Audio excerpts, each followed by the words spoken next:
Witches, zombies, werewolves, and goblins. To your child, these Halloween characters may be fun or downright terrifying.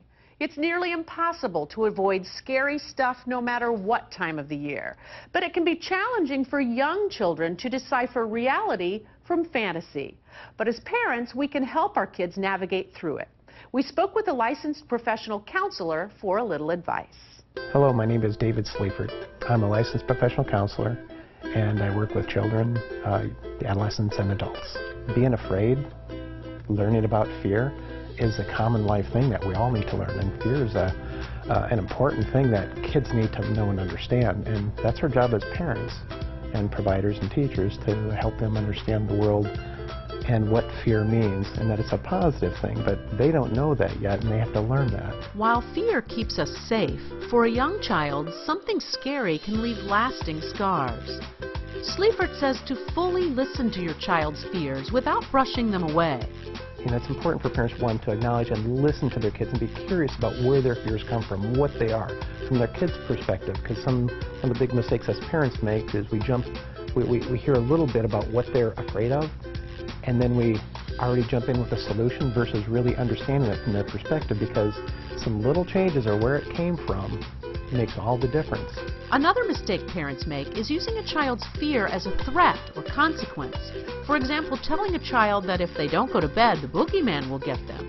It can be really harming to the child because at the core of it, you're breaking your trust with them. You are the person that they trust, and that's supposed to help them learn about security and how to be independent. And by saying things like that, you're really damaging your trust with them, and in turn making them say the world around me is not safe.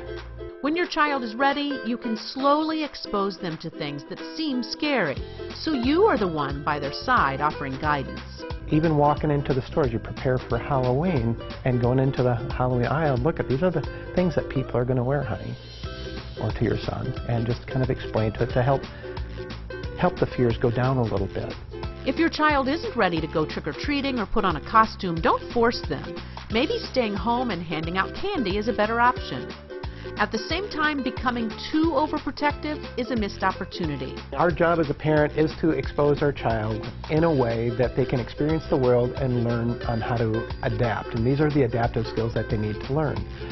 When kids aren't exposed, or you get overprotective parents that don't want to expose their kids to certain things, Halloween, Christmas, or any of the activities, it can take away opportunities for them to learn important, effective skills on how to be an independent and just a well-rounded child, because at some point they're going to have to go through it anyway.